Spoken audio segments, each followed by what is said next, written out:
And now, Giant Sports Talk Live. Here are your hosts, Eric and Glenn.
Welcome everybody to Giant Sports Talk Live here on this Sunday evening. Thanks for joining me, everybody. Appreciate it. Hopefully everyone is having a good evening. A little windy here in the Central Valley. I don't know about the rest of you guys. I don't know what the heck's going on with this damn thing. I'm gonna have to fix it up a little bit. It's pissing me off. It's not how I wanted it. I'll figure it out though. There it is. But that's not what I want. That's what I want. There. Dang, man. The hell's going on here? Someone's been messing with my shit. Don't know who it's been. Anyways, yeah. Hey, yeah, Fosse. Yeah, MHC got a little bit messed up yesterday, but it should be all fixed. Should be all fixed. Hopefully. We'll find out tonight at 9:30. What's up, Anonymous and Honest? Yeah, I saw your tweet come across right before I come in. That's something we can talk about, though. Yeah, let's start with a little bit of news before we get into what starting pitcher. I mean, we've talked about this before, but we can make this a focus.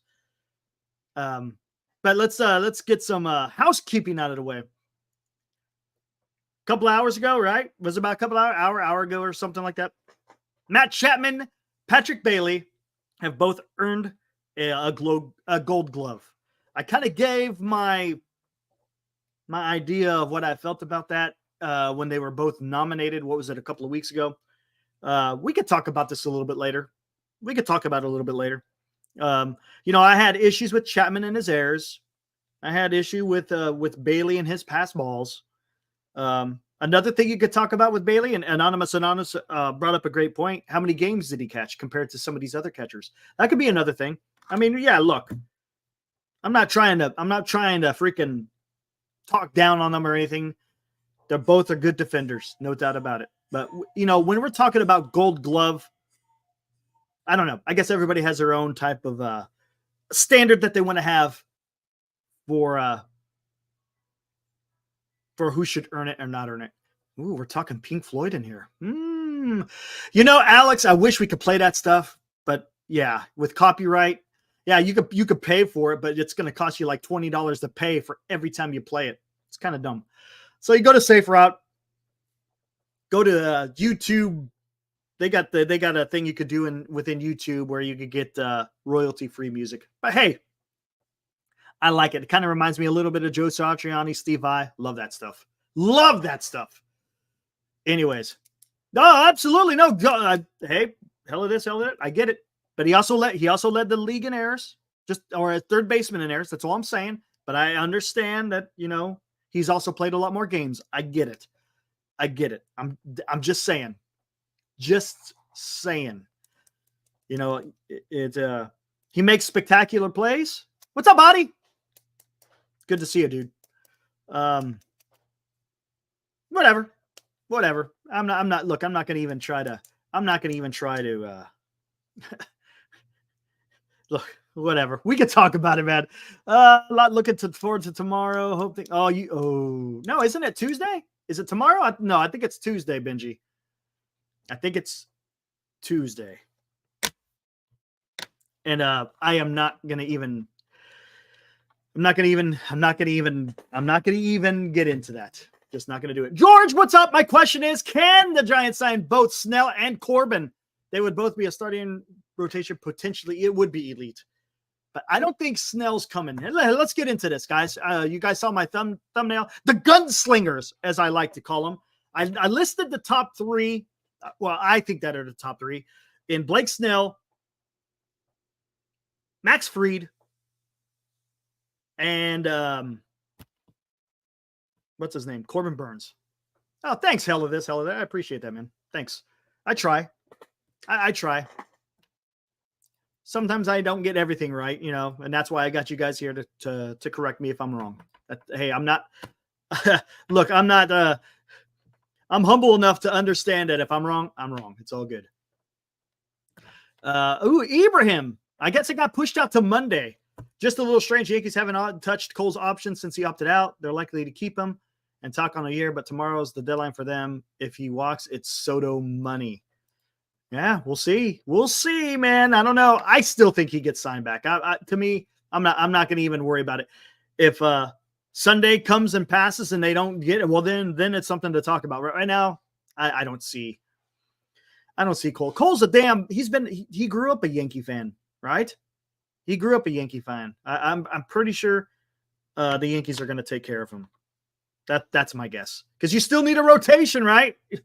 Who are they going to rely on in the rotation? So they're going to let Cole go, but then sign a free agent pitcher? It just Thanks, Benji. Appreciate it, dude. Much appreciated. Burnes and Bueller would make my off-see. Oh, look at the hell of this, hell of that. You know what? Okay. I tell you what, I got something for you right off the rip. As the music was playing, I was putting something together.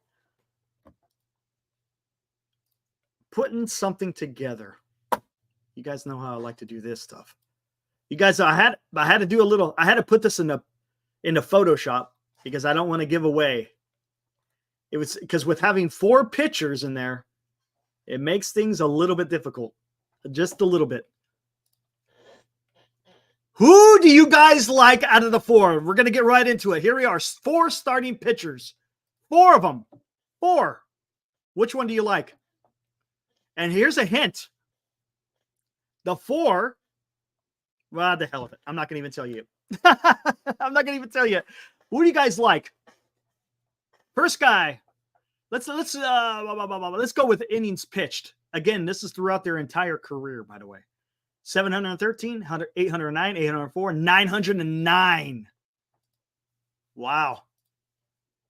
One guy's got a lot of innings, doesn't he? YouTube account, Kershaw to the Giants, man, dude, come on. You got to be a Dodger fan. You're trolling me, YouTube account. Okay, there we go. Win losses, I don't care. ERA is what I care about.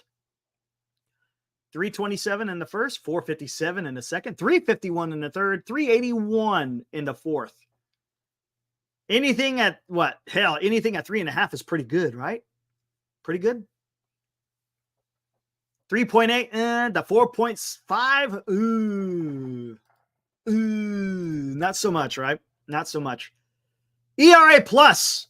ERA plus is important.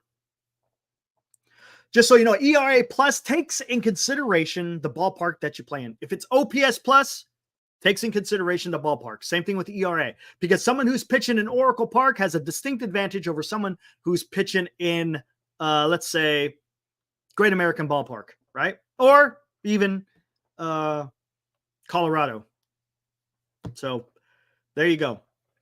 Takes in consideration that. Makes it an even playing field to take in consideration the conditions that they're pitching in.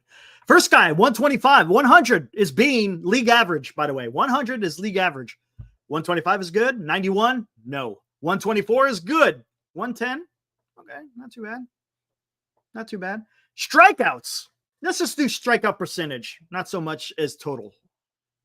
26%, 24%, almost 25%, 25%. They're all fairly the same for the most part, right? All of them are pretty much the same. You mother. I'm not giving it away. And then you got the walk percentage. 6.5 is pretty good. 8.1, 8.8, 7.3. There we go. What do you guys like? Which ones do you guys? Okay. If you guys, I don't know if you guys want to put them in order. You want to just do the top two. It's up to you. Number one. Yeah. Number one's pretty good, right? Yeah. I would look, I can't.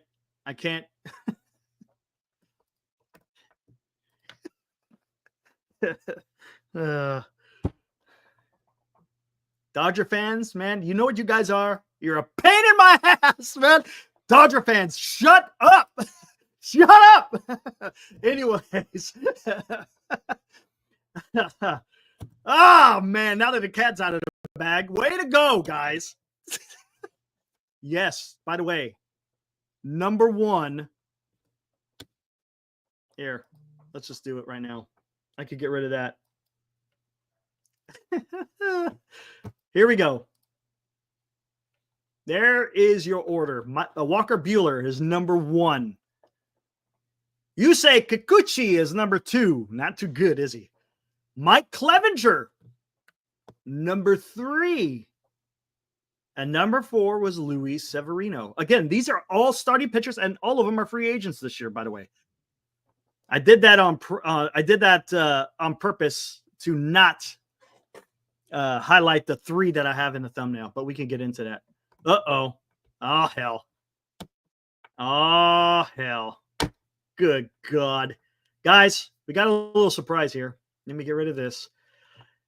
Right when I'm trying to make a point, you got guys over here who,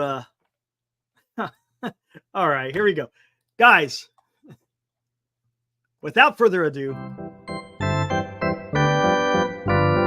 And now, another special guest appearance on Giant Sports Talk Live. All right, ladies and gentlemen, look at this. It's all messed up. I got to fix this. Hey, look who is live from Mexico. What's up? Hey, Glenn, we can't hear you, man. You're muted. You're muted. Hold on. Let me see this. You're muted. You're muted. Unmute yourself.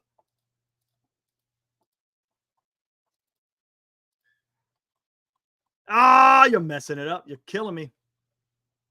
Yeah, you're still muted, man.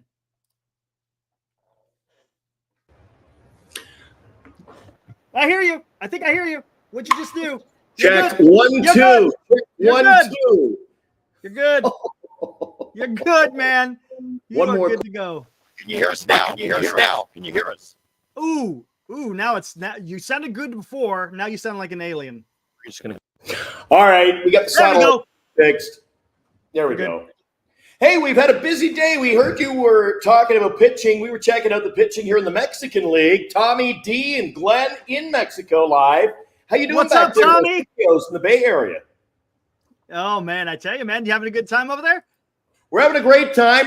Guys who are in our chat for the most part know Tommy D. I'm Glenn, your co-host. I bailed on you for a week, but Erica just couldn't leave you alone back there. I had to come in. Tom, right, we've been doing welfare checks throughout the week on Tom. Okay. Obviously, a little disappointed with the play of the Yankees in that World Series.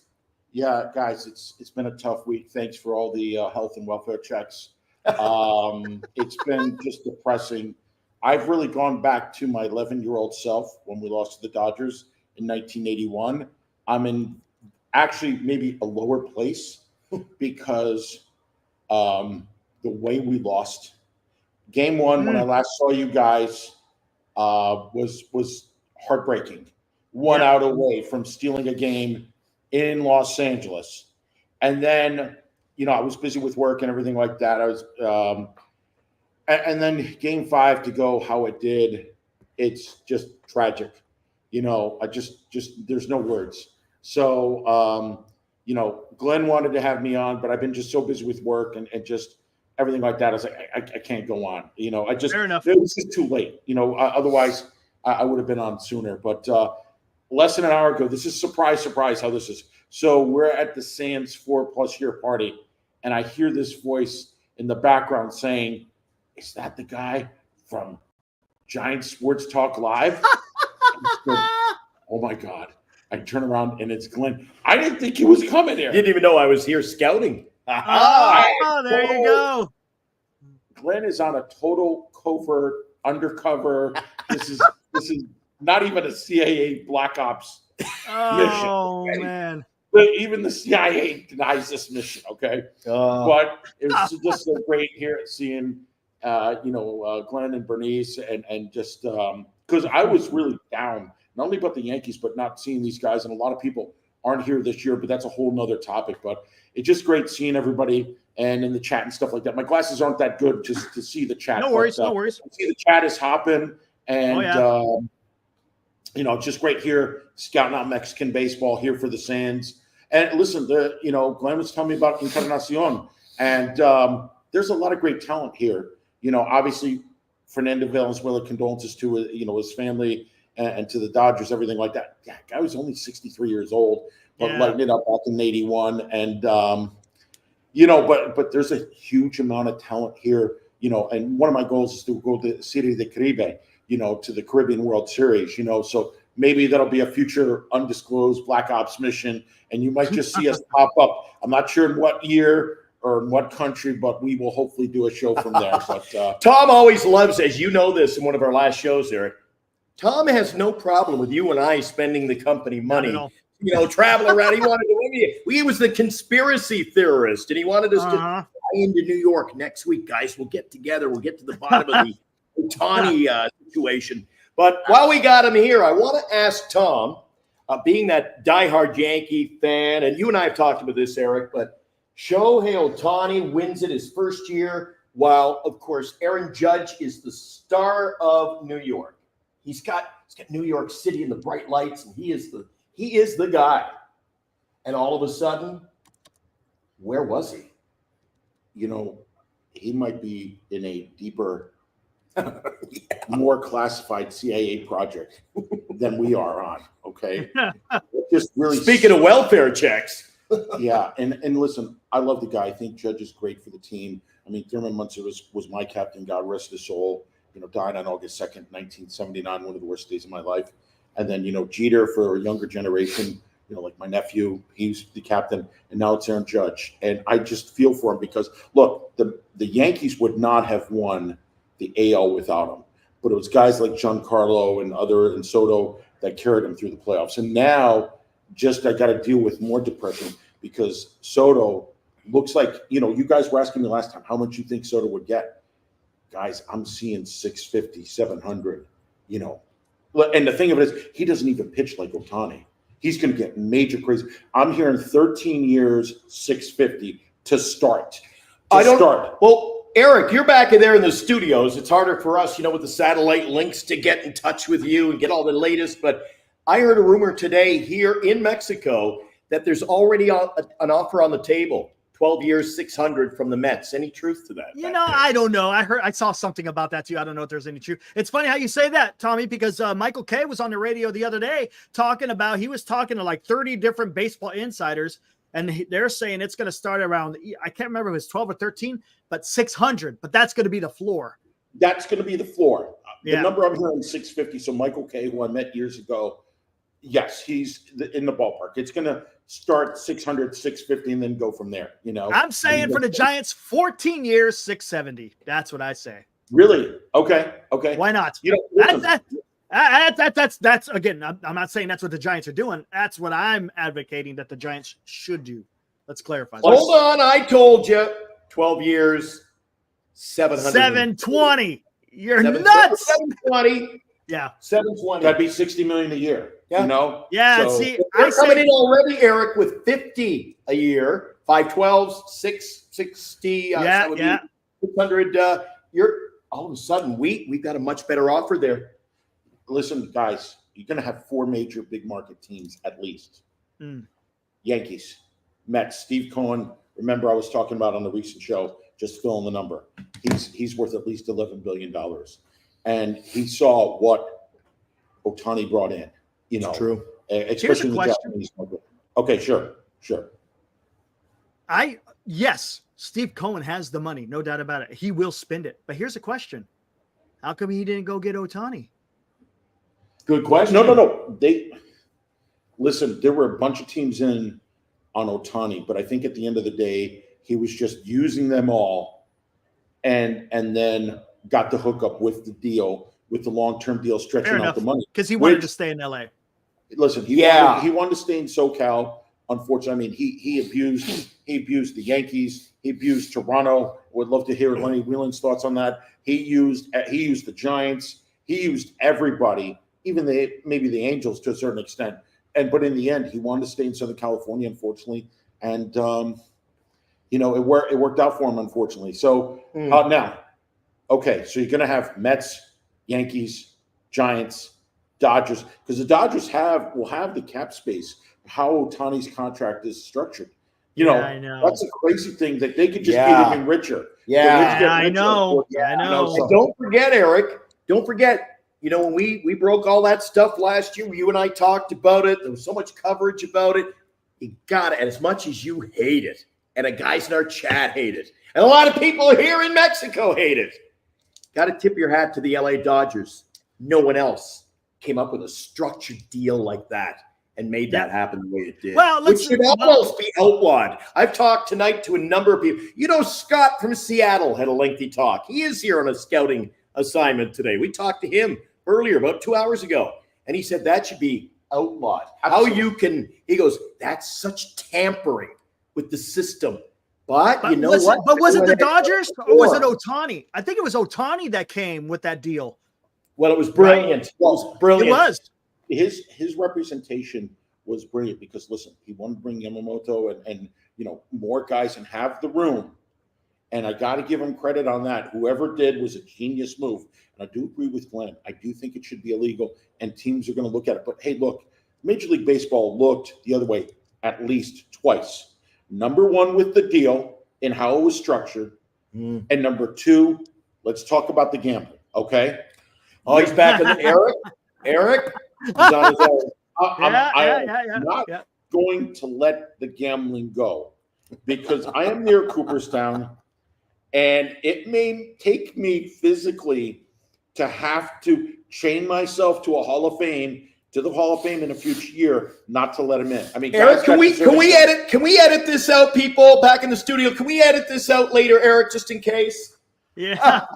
Well, listen, I was so upset and about Pete Rose and the gambling and everything else like that, because every year Pete would come to Cooperstown and he would do a session, not far from the Hall of Fame, a few blocks from the Hall of Fame.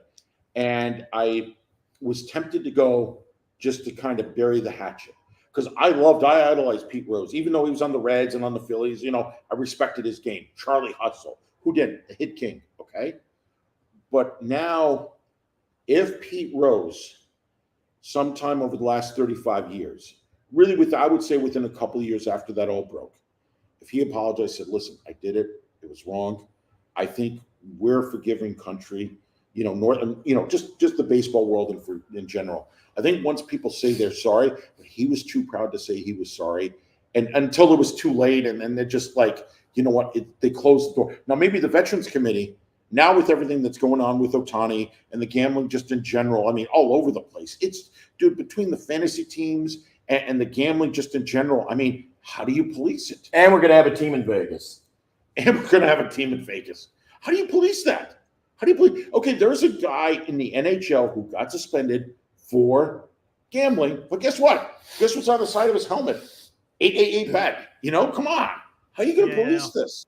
Well, It just makes no sense. But here's the thing: these guys are raking in the money right now. They're raking in the money. They don't care about the integrity of the game, and it's guys like us that are going to have to just plant the flag and hold the line. Now, Guys like us. Well, you're going to have players playing in Vegas. Yeah. How many casinos are there with sports gambling and the books that are open there? And you can, Eric, by the way, that's like putting a Pepsi in front of a guy who loves his sugar. No win situation. Yeah. I mean, that's the thing. They even have their Pepsi. They serviced me here at the hotel with a case before the show. Yeah, so we hooked them up. Thank you to Planet Hollywood for supporting. And they set us up here. We had nowhere to. You know what the issue was, Eric? There is music everywhere here. I bet. They said, if you don't mind little bright lights and there's a bit of a glare, we're sorry, but this was it. They said, we'll set you up in a little area and shut the music off. This place is rocking, Eric. Dude, you should see there's a couple of discos here. People are going crazy. So maybe after the show, we might go out afterwards. I'm not sure. I'm pretty tired from traveling. Hey, I'm not. Question. I got a question for Tommy D. My wife may be watching. I'm not allowed to be going to the disco. Sorry, Tom. Sorry, Tom. Not to the Tom Tom Club. So, which is the name of the club here. They've actually named the club here. Yeah, after Tom. Thank you. Well, there you go. Well, there you go. The man, the myth, the legend. I got a question for Tommy. A lot of news about Garrett Cole opted out. Are the Yankees going to tack on that year? I think they are. I mean, I don't understand what's going on, but we have no choice. We have to do it. I think he wants to stay a Yankee. I think he wants to finish the mission. Well, there'll be other teams interested, but I think in the end they'll get it done. But I'm just concerned about Soto, and mentally, how does Judge recover? Because think about it, the guy had injury issues. He took care of him over the last couple of years. Knockwood and Giancarlo. Listen, Giancarlo, for years had injury issues, but Knockwood, he was great for this playoff run. So he was awesome. Back together. I saw an ESPN rating recently that they had the Yankees like 12th next year out of MLB, and even the Mets even lower than that. I mean, just it's hard when you have teams making deep playoff runs. Mets to the NLCS, Yankees to the World Series, to put the band back together. They just don't have the talent like the Dodgers. And the Dodgers, if they open the checkbook for Soto, it's over. I'm in a dark place, guys. I just in a dark place. But Glenn and Bernice have cheered me up a little bit. It was within only the last hour. They surprised me. It was great. So you guys are raising my spirits. If I had my regular glasses, I'd see the chat and I'd comment more on that. But it's great to see everybody. Hey, it's all good, man. Appreciate you guys showing up. What's the word from back there in Northern California? Apparently, and I can only speak from rumor down here in Mexico, that information seeps in here a little slower. So we have to kind of go out and challenge the sources, if you will. Rumor is Wilmer Flores is opted in, the former New York Met Tom. Any truth to that back in our studios, Eric? Yeah. Here's the story. Yes, he opted in for 3.5, but they said the Giants are still determining whether or not they're going to just release him or keep him on. Oh, listen, Tom, I'm going to tell you something about covering this San Francisco Giants organization. Okay. How much do they have to pay him, Eric? They 3.5 to opt out. How much do they have to pay him? 3. Oh, I'm not sure what. No. He opted in, so either they eat the 3.5 or they keep him on. Oh, I thought they had to pay him like 8. No.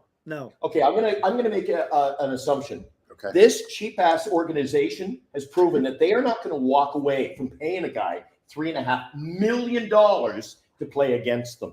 What do you think, Eric?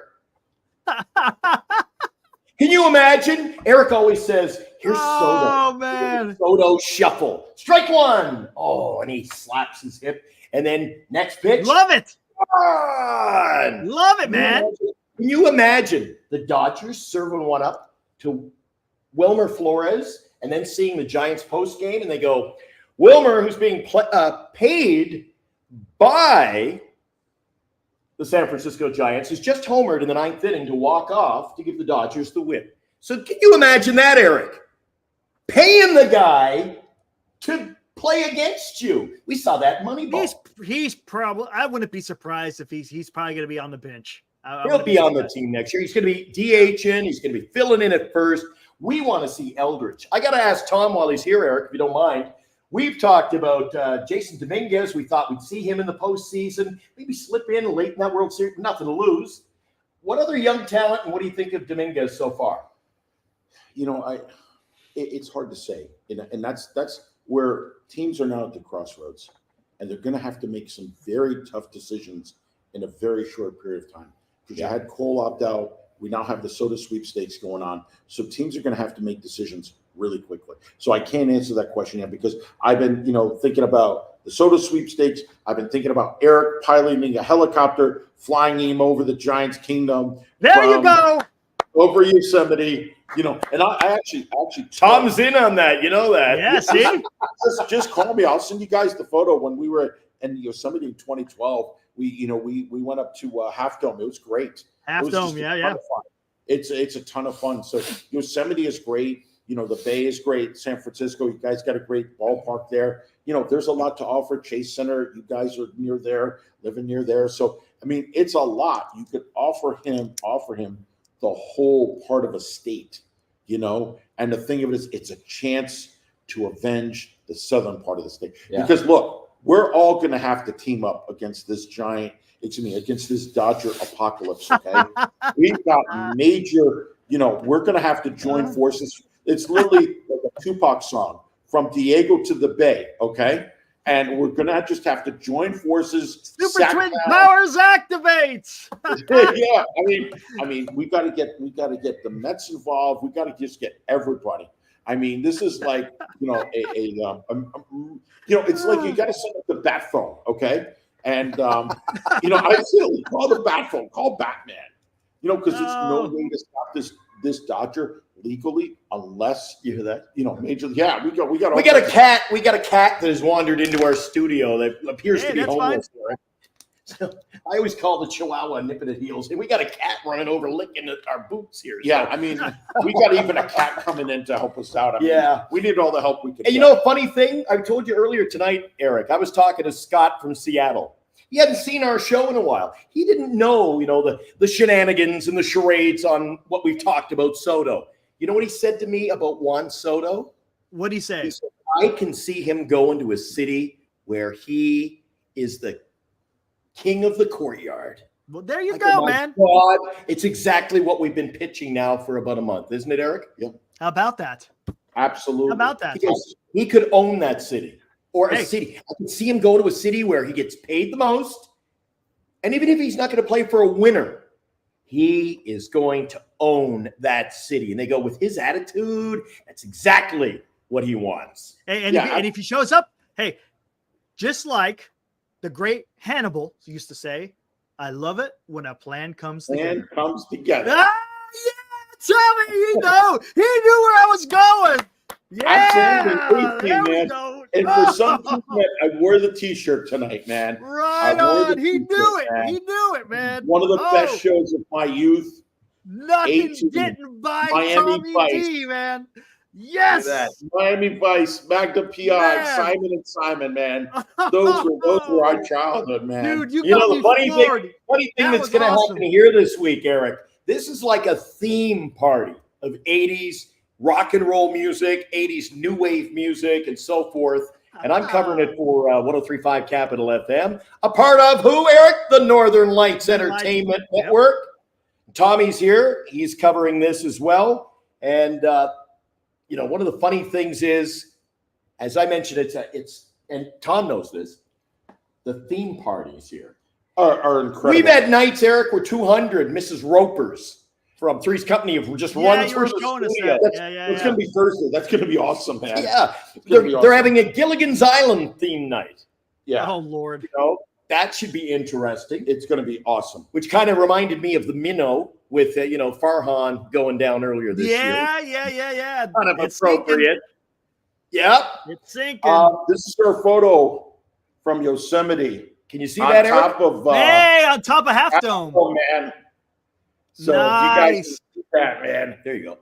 That's awesome. So, yeah, man. 2012. That was awesome, man. I got a whole Sweet. photo album up there, man. I love Hey, the Tommy, Yosemite you said you served. Huh? What branch you serving? Army. Oh, okay, cool. Nice. How many years? Years ago. Dude, and Yosemite, I mean, just look at these photos, man. Is just, look, you fly Soto over there, you get him just standing near, Half Dome. There you go. Dude, hey, put his face on El Capitan, man. This is yours. Put his face on El Capitan. Bingo. You read my mind. El Capitan. Exactly. There you go. Right? That's there you right. go, man. Soto's Capitan.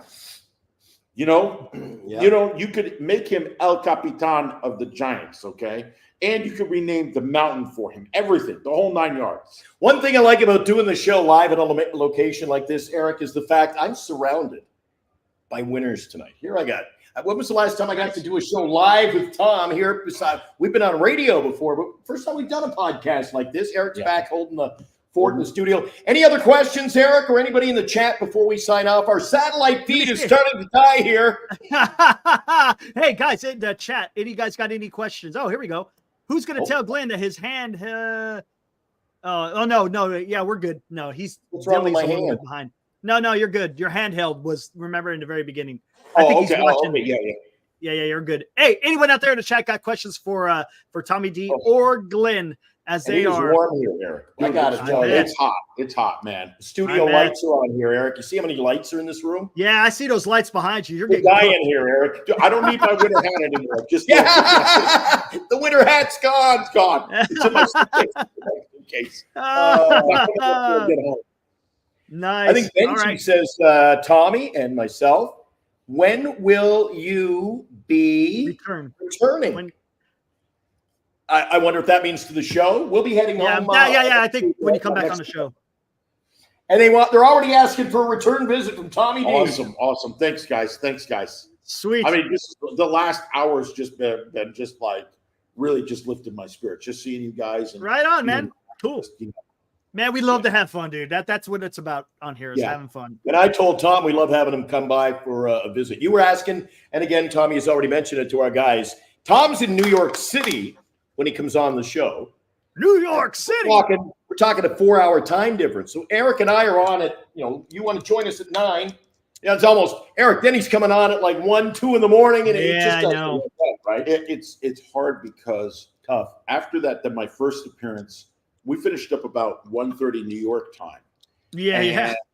That was like Saturday night going into Sunday morning. So that messed me up for the whole week of work. It was great to talk and be on the show.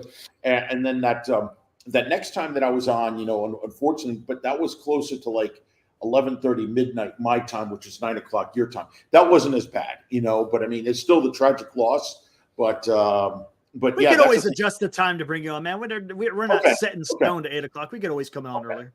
Okay. Yeah. All right. So, but it's great. It's great being on, guys. Yeah. Right.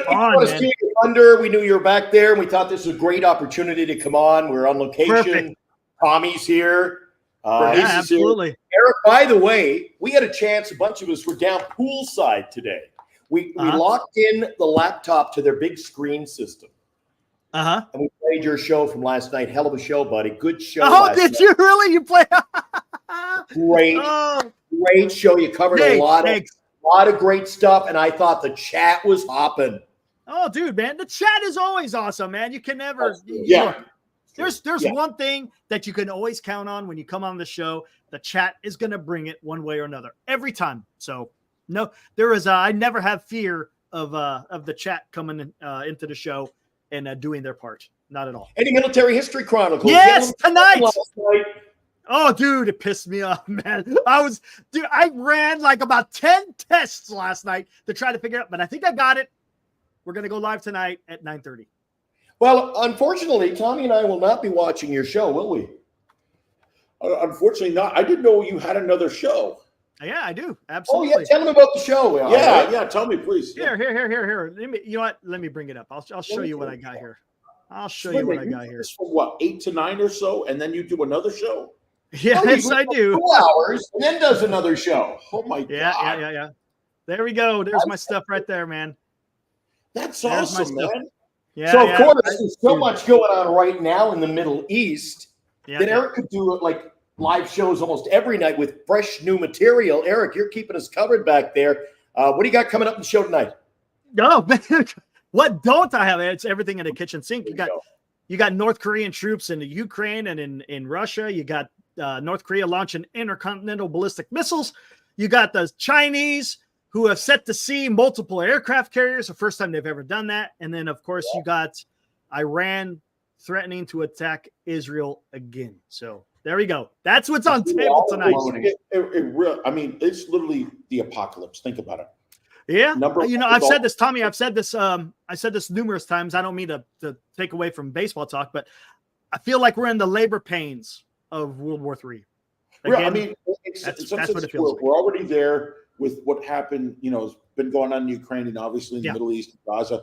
And then Germany, for some unknown reason, they were selling military ships through the Taiwan Straits. What's up with that? And the thing of it is, Germany has lost big time in this Ukrainian war. It's not only Ukraine itself that's lost, but also Germany, because Germany was dependent upon Russian energy, Russian oil. That's their fault, man. Their fault. You want to rely? You want to rely on getting your energy sources from a regime that isn't quite on the up and up, right? Here's the thing, though. It's 20 billion euros with almost $20 billion. Okay, correct. 20 billion in Russian energy would equal about 2 trillion euros or $2 trillion in German GDP. You do that trade every day of the week. And Angela Merkel had that relationship with Putin because, look, they've had a complex history.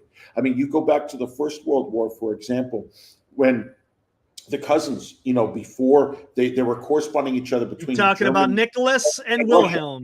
Yeah. Nicholas and William, correct. They were cousins. They look identical, by the way. They look identical. And so you say to themselves, why did they fight World War I? But Germany had already prepared in late 1913 to go to war. It didn't. The assassination of the Archduke in Sarajevo on June 28th, 1914 was just the spark. But when you look at it, Germany already had the troops ready. Russia wasn't ready. Russia wasn't ready for the war. Really, America wasn't ready for the war. Only came in the later stages. But to update it to the present, Germany right now is in really desperate economic straits. They need the cheaper Russian energy because, listen, the energy that they're getting from America, the natural gas, which actually we need in America, they're taking away from, I live in the Northeast. We need natural gas. That's why I'm wearing a winter hat, okay? In October, we need natural gas in the country and to transport it. So when you had Nord Stream, when you had President Biden in February of 2022 tell German Chancellor Scholz that the Nord Stream pipeline will be taken offline, he was correct. And look at the environmental disaster. You had one of the top Polish politicians thanking the USA for doing it. It's like, wait a minute, you're talking an environmental tragedy worse than the Exxon Valdez, okay? Not as bad as Fukushima, but you're talking a huge environmental disaster, and people aren't clamoring about that. Where was Greta Thunberg? Where was the rest of the environmental movement? Look, you had Don't get me started on that, man. That's a conversation. Oh, dude, yeah. That's a whole up. But my point is, look, Scholz is impotent. When you look at him compared to Angela Merkel had at least some kind of real politics. And I was very fortunate to meet Dr. Henry Kissinger in 1996. So it was a fascinating, history. Wow. You go back and look at Metternich, which he wrote, and unfortunately, my friend's sister worked for Dr. Kissinger, so I was trying to get an autograph of it. It didn't work out before he passed on, but it's like, look, you need to study the history. And that's what I think the younger people are looking at right now. And they have to say, look, not all history is going to go your way. When I see the kids protesting at colleges and stuff like that, it's like, hey, look, there's, for example, Jerry Seinfeld is sending his kids to an elite prep school in New York City, okay? Bronxville, they're paying like $65,000 a year. And the day after the election, they can take off because of council. Guess what? However the election goes, and I really don't want to talk about the election, but the thing is, you have to be able to deal with this because, look, this is history. This is life.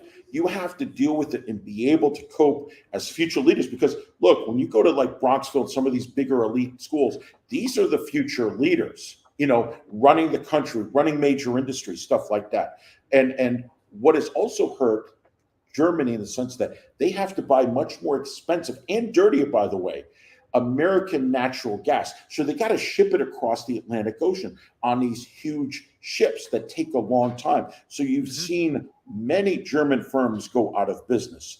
We're talking stuff that go back centuries, businesses and their metallurgy. See, Germany was predicated, their industry, particularly in the post-World War, World War II, they were able to do it because, yes, they mined a lot of coal. They went, and that's another thing. They self-inflicted themselves by going green energy.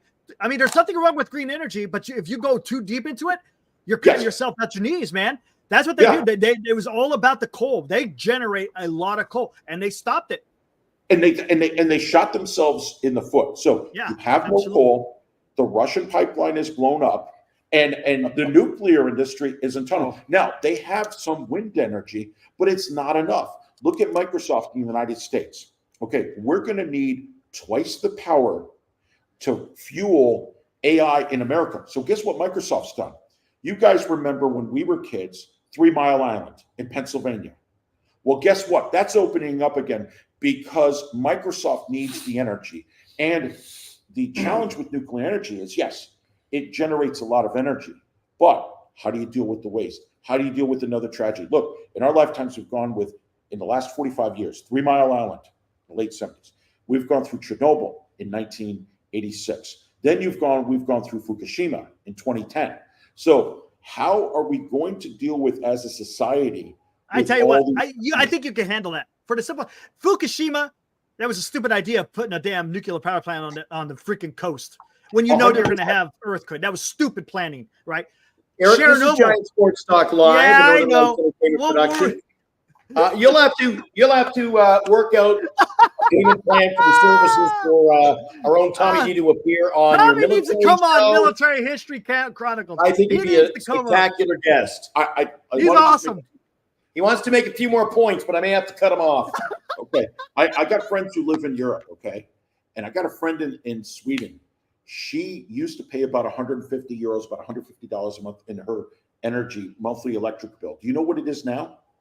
Talking 4, 5, 6 times as much. 600, 700, when it gets cold in the winter in Sweden, 900 euros a month. How can industries Sounds compete? Like California. Yeah, and that's why you had in the recent elections, both in France and Germany, the far right and far left do well. Why? Because they're protest votes against Macron and France, who's been a terrible president. My father lived in France for 4 years, from 1958 to 1962, when Charles de Gaulle was the president. Pretty much the last real president they had. So, I mean, he lived through the Algerian crisis, through, you want to talk about a lockdown. It was no joke, man. They weren't playing games. And so, and that's another issue. I mean, one thing that's why France doesn't have a problem, because they have a lot of nuclear energy going on. That's why they don't have any problems like they do with Germany. But one thing Europe does have, a migrant crisis. Big time. Yes. Huge. Now, with France, let's look at the equation with regards to Niger and the uranium supply. Okay, so the French were underpaying Niger for decades, okay? So let's say on a unit of uranium that would cost about 210 euros. Do you know how much the country of Niger was getting? They were getting a fraction of that, about 10 euros that was coming back in. So you're looking at a situation now that, the Russians, particularly with the Wagner Group and other entities, have said, hey, look, what do you want to do? And so Niger and these other countries in West Africa have kicked the French out after decades and centuries of French rule. They're sick and tired of it. Mali, look at their gold supply. United States got kicked out of there. Exactly, United States with the group there. So America really needs to evaluate, in Europe, the foreign policy now. Look at the supply of uranium. So, for example, Kazakhstan's uranium, it goes to China, which is then marked up, and goes to Russia, and then now, hey, you want uranium, America? You want uranium, France and Germany? Well, guess what? You're going to pay for it. And as American consumers in North America and Canada, we all are paying for it. We have to find a way. We got to bring these things to an end.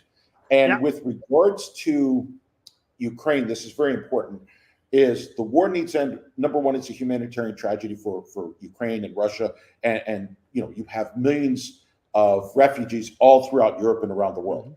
But it also has to end for the United States for this reason. Because when President Biden, according to Jim Rickards, I don't know if you're familiar with him, former CIA analyst, okay? Jim Rickards talked about when President Biden actually kicked the Russians out of SWIFT and seized $600 billion in U.S. treasuries. That's a huge issue because now no other country, and you've seen the rise of the BRICS. They recently had a meeting in Kazan October 16th, and now they're adding more members. Who's coming in?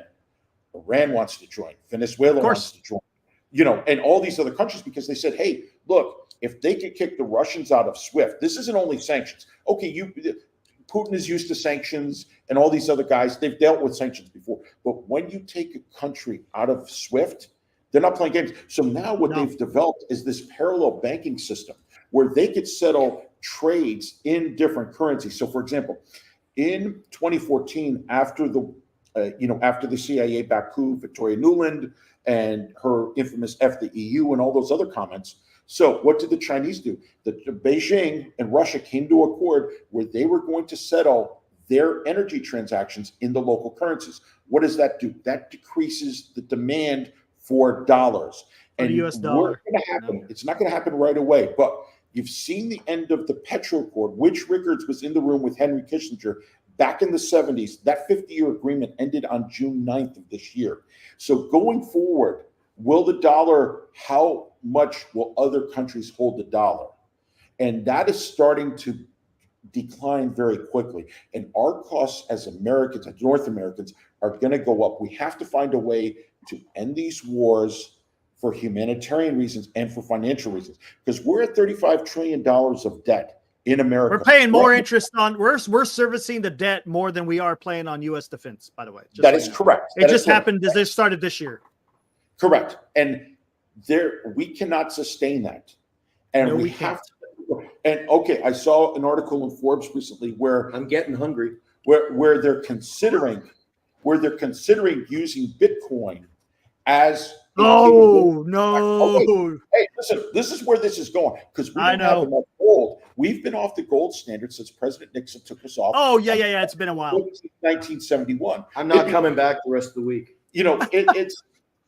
How do we deal with this? I quit. We can't service the debt. And then when you look at the unfunded liabilities amongst friends, we're about 100 trillion. How are we going to service that? Just no way, and so we have to end the wars. And I won't even get into Silicon Valley Bank. No. We don't have time for that. We don't have time for that. This isn't even military history. No, I know, man. We'll rein this back in. Thank you for the kind words, Benji. Benji can feel for me here. Bernice just called me. I got to go for supper in a moment. But do you want to wrap it up before we do? Listen, guys, thanks for having me. There we go. Hope we have a recording of this, because I would. Right on. Richard was like, hey man, you gotta do some some sports talk and stuff like that, and this is just great. It's cathartic, and when I see Richard, hopefully on Wednesday I'll talk to him about this. And thanks for having me on. And I would love to be on your military history show, because there's absolutely, man. You are more than welcome to come on, man. You sound well read. I think we could have some good conversations. You just have to go on the show at about 2 a.m. in the morning. Okay, we'll work. No, I can adjust it. But I mean, and then we haven't even had time for Gaza and Israel tonight. That's a whole separate show in and of itself. But I just want to wrap it up. I want to thank guys for all the support. And listen, we gotta stop the wars. Okay, we gotta end the demonization of China. We gotta end the demonization of Russia and these other countries, because if we don't work together, let's look at the environment. This is my real closing statement.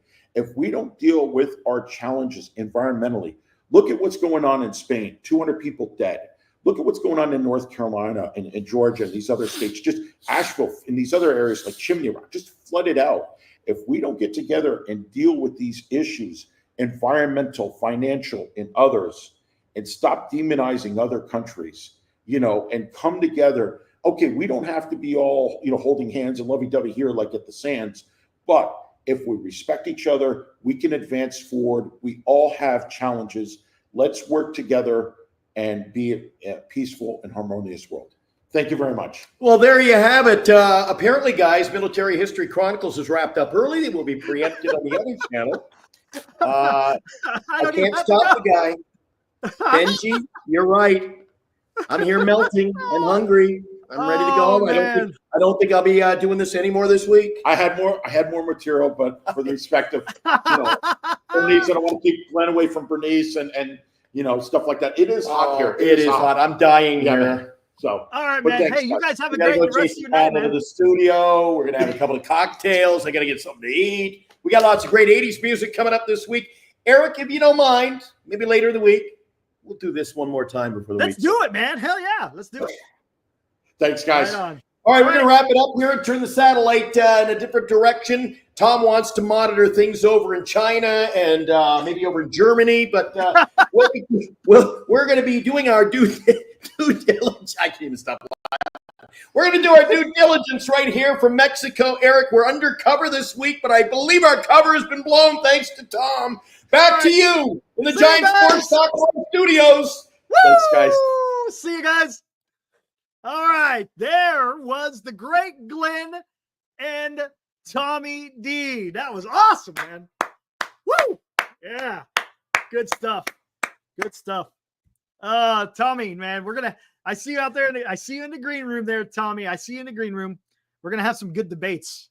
I'm a guy, you got to show strength. I'm done with appeasing. You don't appease tyrants. You got to confront them. Doesn't mean you shoot a war. Doesn't mean you fire back, but you can't appease tyrants. You can't. You saw what happened in that. Tommy, I know you read history. You can't do what you did in 1939 and come back with that piece of paper saying peace is at hand with Neville Chamberlain. You got to confront them. If someone is pissing on your foot, man, you got to take care of them, man. You have to. And the whole debacle of Afghanistan, again, it highlighted, what am I doing? I'm just supposed to be Giant Sports Talk Live. I'm going off on freaking Military History Chronicles, man. I've told it, but everything's been messed up. Everything has been messed up. I'm supposed to be talking about starting pitchers, and I'm here talking about Afghanistan and confronting China and Russia. One last note, Eric. We have come to the realization we know why it's gotten messed up. What is that, Tom? The apocalypse is because of the Dodgers winning the World Series. It's all in motion. The wars. I don't know if you're religious or spiritual. Just look at the Bible, Revelations, and look at other religions. It's here, man. Look, the wars, the Dodgers, the gambling. It's all here. On the conspiracy theorists are on us. We gotta go. All right. See ya. Oh man, guys, man, this is YouTube gold. Absolute YouTube gold going on here. Woo! All right. Anyways, we will continue this discussion on Military History Chronicles in 30 minutes, guys. 30 minutes. We will be doing Military History Chronicles. I should be able to get it to work this time. I should be able to get it to work. Man, that was a mess. Anyways, here we go. Where the hell was I? Starting pitching. Guys, Walker Buehler is going to be a free agent. What do you guys think of Walker Buehler as a potential pitcher for the San Francisco Giants? I think he'd be pretty good, huh? He had a kind of a stinker of a year, right? Kind of a stinker of a year. But come on, man.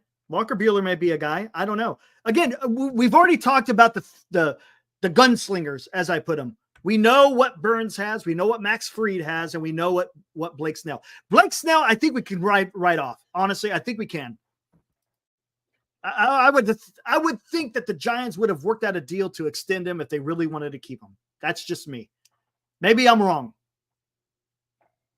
Yeah, hey, we'll get into that, Grand Admiral. Trust me, we're going to get into that 100%. You join me on Military History Chronicles, we'll be getting on that. We'll be discussing that big time. again, you got those three pitchers, and I think the Giants should be able to get one of them. Look, there's going to be other teams out there that are going to need starting pitching. The Yankees are going to want a starting pitcher. I'm pretty sure the Mets are probably going to want a starting pitcher. The Dodgers are probably, the Dodgers are probably going to go get Roki Sasaki. They're probably going to get Roki Sasaki. So, I mean, they kind of, but you know what? They probably won't stop there. Garrett Cole's going to go to the Yankees. He's going to go to the Yankees, man. I'm not, and until he's not, he's going to be with the Yankees. I think he's just playing a little bit of hardball, wants to get paid. I can understand it, right? He wants to get paid. Can't blame the guy. Can't blame him. But yeah, I think the Yankees are going to want to get a starting pitcher. They're probably going to want to get a third baseman. We didn't get a chance to talk to Tommy. I bet you a third baseman is probably a guy that they want to get. Alex Bregman's going to be out there. Maybe they're going to want to spread that money around instead of going with Juan Soto. Maybe they go out there and get Bregman and pitcher. And who knows? I don't know what else they would get. They also got Dominguez that's getting ready to come up to be it should be a phenom for the New York Yankees.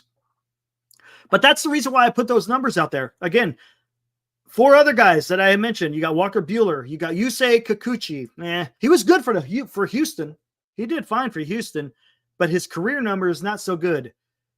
Mike Clevenger has decent numbers. Don't know what it's been recently. Again, I pulled up career numbers. I wasn't pulling the last 2 years.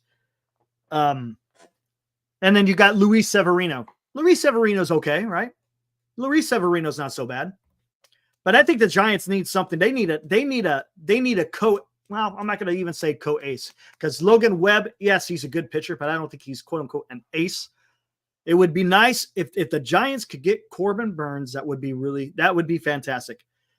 I was also advocating Max Fried, but I guess he get injured a lot, so I'm not sure. But he's also a lefty, and I think a lefty would do well for the Giants, especially facing the likes of Freeman and Shohei Ohtani with LA. Buehler is the best option available, and he wants to stay in LA. All right, well, maybe the Dodgers wind up maybe they just break it open for their own guys. Maybe they sign some contracts to Walker Buehler, Teoscar Hernandez. Maybe that's the plan for the Dodgers. Really, honestly, let's talk about this, guys. Do the Dodgers really need Juan Soto to win? Do they really need him? Why would you spend $600 million plus on a player that you really don't need?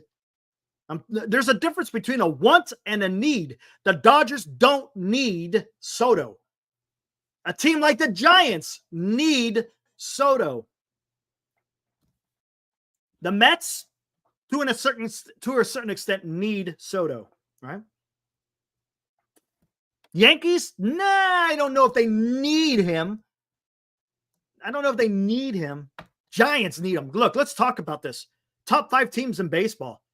Who doesn't have a superstar on their team? Who doesn't have a superstar on their team in those 5 top teams?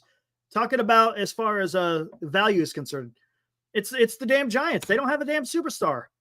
Not at all. Not at all. A bit of other news today, guys, real quick. We could get into this. Michael Wacha signed a long-term deal with the Kansas City Royals. So they still have that same starting rotation they had last year, and it was pretty damn good. If I'm not mistaken, I think the Kansas City's rotation was one of the best in baseball. You had Devin Williams. You see, they declined his option. He's still under team control because of arbitration, but they declined his option. Again, he could be someone to be had for a trade. I don't think that Giants don't need. Giants need 3 Juan Soto's turd. Man, you ain't lying there. Man, you are not lying. Giants need more than Soto, correct. And that's why I've said they should go trade for Bichette and trade for a starting pitcher.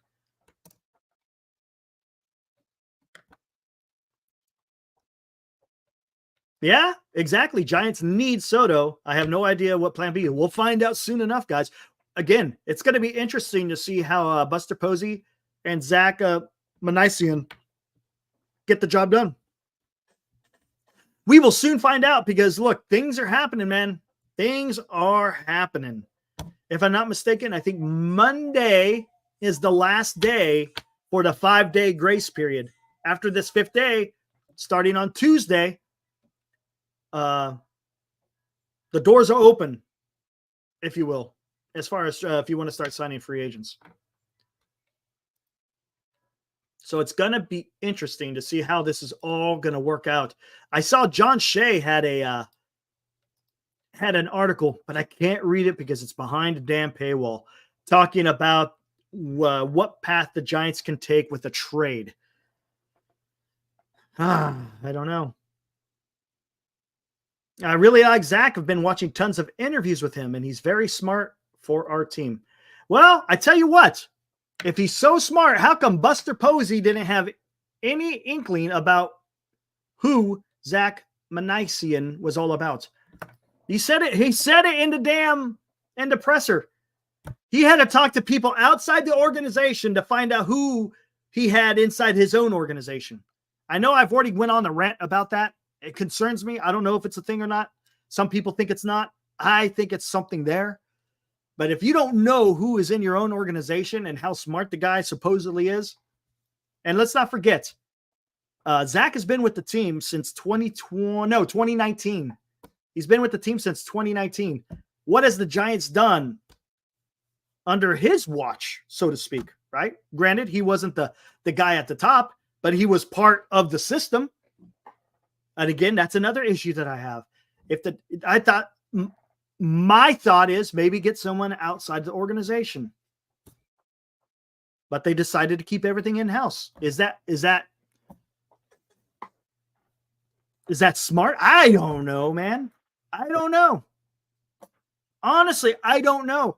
Everyone talks about how smart this guy is, but no one had him on anybody's list. Not one person. Tell me, did anyone ever hear about Zach Manasian before he was announced as the GM?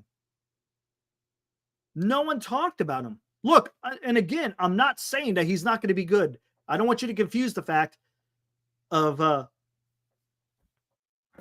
whether or not he could do a good job or not. I'm just saying he wasn't on anybody's list. So when I hear people talking about this guy's smart, look, we fell into the same boat with Farhan Zaidi. This guy is so smart. Just wait till you see what he can do. He was with the Dodgers organization. Look what he did with the Dodgers. He's got to be great. Look, I'm not falling for it, guys. That's just me. Prove it. For me, you're going to have to prove it. I'm not going to sit there and say, just because everybody else says he's smart, I'm not going to jump on the bandwagon and say, yep, the guy's smart. Because again, if he was that smart, he would have been talked about much more than not at all. I mean, not one person was talking about Zach Manasian. I don't know. What's up, Garlic Fry? It's good to see you. Hey, so better late than never, right? Hey, you just missed MHC. MHC live on Giant Sports Talk Live. At least I'm, let's see. I think it's Manasian, right? Manasian. I'm close. Close enough, man.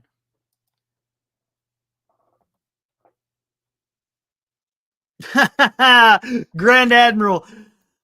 Tinfoil hat time. It's highly suspect and red flag that Tommy Lasorda's godson both are GMs of the Dodgers' two rival teams, the Giants or the Angels and the Giants. The infiltration has been complete. Hey, look at that.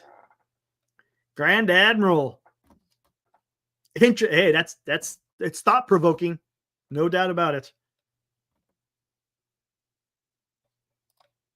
Adames and Burnes will be on Zach's radar as he was with the Brewers organization. Yeah, true. Doesn't mean nothing, though, because you got to remember, it's not about a trade. It's about money. It's about money. Look, sure, Adames and Burnes, because what is Zach known for? Being a scout, right? Knowing a player's strengths and weaknesses and how well they could be as a major league player, right? But when it comes to free agent, the only thing that matters is paying the guy. Okay, yeah, he's good. Adames is good. Burnes is good. All right, how much are you going to pay me? How much am I worth? Is he going to be able to do that function? Is he going to be able to put a price tag on the skills that they possess? Does he have that ability? to understand what the value is for each player. Yes, you understand their talents, but can you put a price tag on it? And can you negotiate with an agent and figuring out a way forward? That's the key, right? The GM isn't just about understanding talent, even though it's an important part. I get it. But you got to be able to negotiate, man. If you're sitting at the table and if you don't have your A game on, the agents will eat you up. Other teams, if you're trying to do a trade, will eat you up. You got to understand the situation that you're involved in.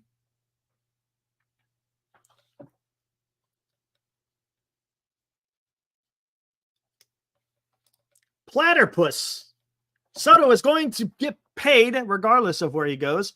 It's going to be up to him. Yes. Why would he go to a city literally covered in human shit? It's the second furthest possible city from the Dominican Republic. Look, I'm going to tell you something right now. Human shit, right? Go to any big city in the United States, and I guarantee you, Platypus, I guarantee you're going to see shit on the ground. 100%. Any big city. He plays in New York. Are you telling me New York City doesn't have shit on the ground? Are you telling me that? Are you going to actually be able to sit there? How do you know it's the worst? I'm not saying San Fran isn't bad, because it is. How do you know New York doesn't have more shit on the ground over there? How do you know?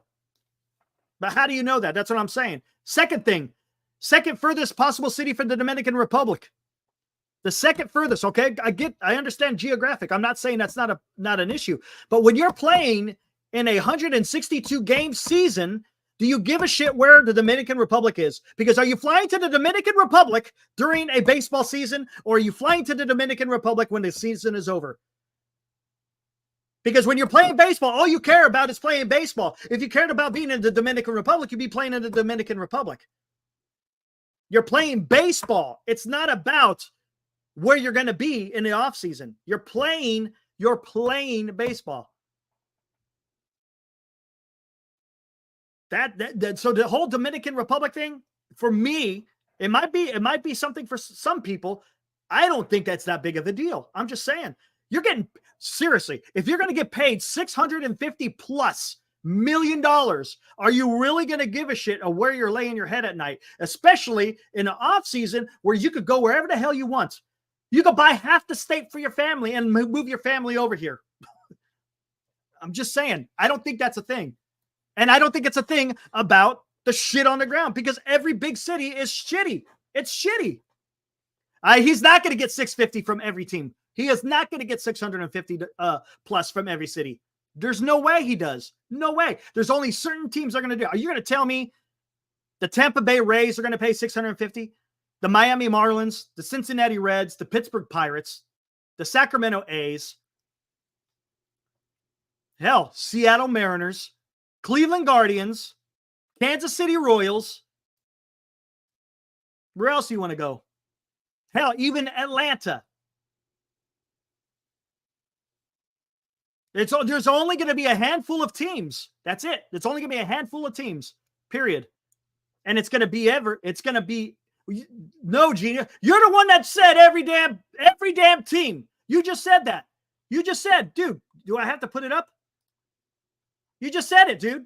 You're calling me a genius, and you're going to sit there and say he's going to get 650 plus from every team. It's right there. That's what you said. I'm just going by what you said, dude. That's all I'm saying. Look, I'm not trying to argue with you. I'm just saying that there's other arguments to this than just saying, nope, he ain't coming to San Francisco. I'm not saying that. Okay, fair enough. Okay, good teams. Okay, I get that. Yes, there are going to be teams. There are going to be good teams who want to sign him, 100%. I'm just saying, I think he's going to go to the highest paid team, 100%. 100%. 100%. He's going to go to whoever's paying. If the Yankees are paying him the most, he's going to be a Yankee. If the Mets are paying him the most, he's going to be a Met. If the Phillies pay him the most, he's going to be a Philly. If the Giants pay him the most, he will be a Giant. I'm just saying. I think that's what it's going to be. And we'll find out soon enough. Honestly, we'll find out soon enough. The question is going to be whether or not the Giants are going to even embark on trying to get the services of Juan Soto. That's going to be the question. I think the Giants understand if they do get into this war of trying to get Juan Soto, they're going to understand what it's going to take to get Juan Soto. And if they already are off the bat, if they're already kind of going, maybe, look, if they do the whole, maybe we just can sneak in and try to get them, that ain't working, dude. That's not working. 100%. That's not working with Juan Soto. The guy just wants to get paid. And I think the way you might want to look at this, I guarantee you, he's probably going to want to have the highest AAV, and he's going to want to have the highest overall number. That's what it's going to be. 100%. That's what it's going to be. 100%. He wants the highest AAV, and he wants the biggest contract, because that's what freaking Scott Boras does. Scott Boras does that. He wants to get the highest. What is the highest AAV right now? Is it 47 million? I'm not sure. If anyone could find that out for me. What player has the highest AAV? It might even be Verlander. Wasn't it like 45 million? I can't remember. But if it's, say it's 47 million AAV, Boras will want 48. That's why I said if you go 14 years, 670, that's $48 million AAV. That could get it done. If someone beats that, congratulations. Congratulations. Give your best offer, man. Scherzer, 43.3. Okay. Well, then maybe, well, I'm going a little bit higher. You go 48 for 14 years, that's 670. That may get it done, man. And yes, Sega boy. What's up, dude? Baseball is all about a money game. Right now it is. 100%. There's no doubt about it. He wants to get paid. That's what he wants.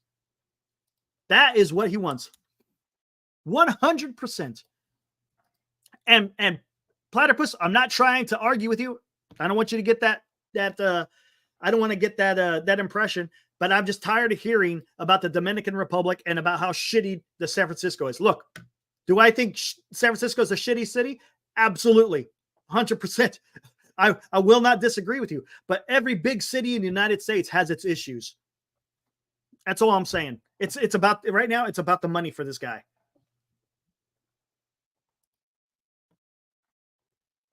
Yankees plan to match any offer. Okay, we'll see, man. This is going to be interesting. It's going to be fun. It's going to be fun. Yeah, exactly. 100% Platypus. He's going to have a fleet, man. He's going to have a plane for himself, for his mom, his dad, his nephews, his cousins. Every single one of them will have a perfect private plane. The dude is going to get paid. Paid, I say. But it's going to be interesting. He's not even likable. See, I don't know where that kid's from.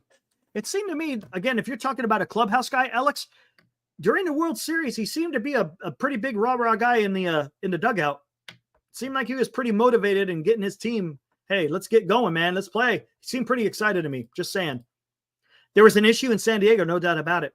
But people were saying in the chat yesterday, and honestly, I don't know if there's any truth to this. Him and Tatis had some issues. Him and Tatis had some issues. What made a little bit of a weird vibe in the clubhouse. Oh, there it is.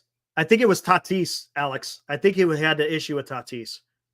And maybe because of the whole PED stuff, maybe.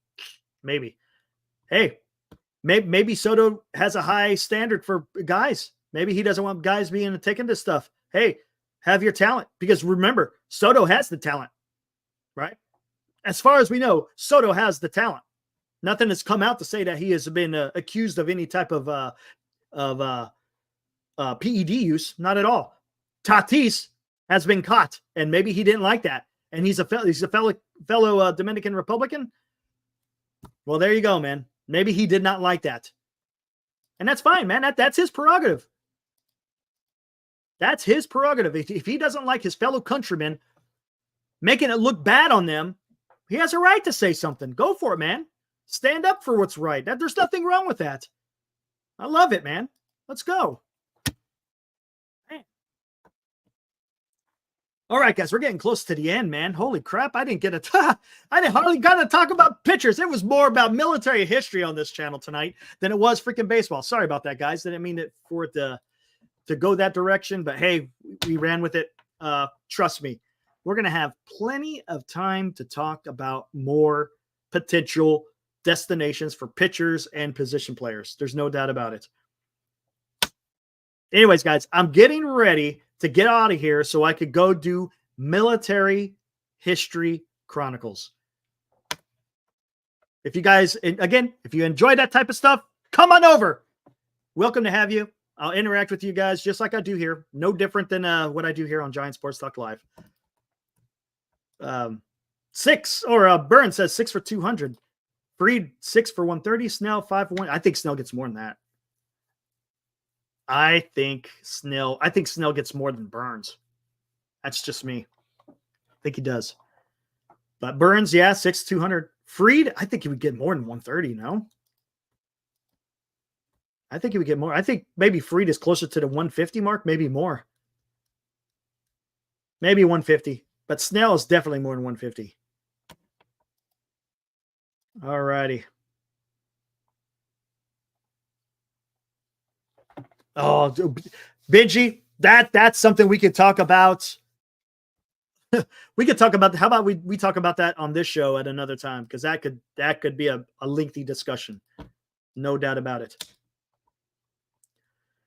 All right, guys, man, appreciate y'all chiming in. Platypus, again, welcome to the fraternity. I appreciate it. I love the discussion. Don't think I was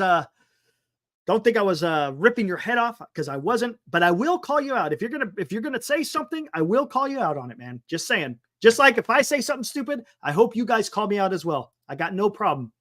Absolutely have no problem with that. Right on, dude. Appreciate it. I'm a passionate guy, man. The chat can vouch for that. When I start get going, I get pretty passionate, and it just flows, man. That's just the way it is. That's who I am. I don't make any apologies about it. Take Judge from us. Man, Judge turned us down. Damn it. Anyways, guys, we'll see you over on Military History Chronicles. That will be starting in 8 minutes. Until next time, catch me here tomorrow, 8 o'clock. We will think of something else to talk about for Giants baseball, guys. All right. Again, thanks. Enjoy the rest of your guys' Sunday. This conversation will continue on Military History Chronicles. All right. See you tomorrow. Woo!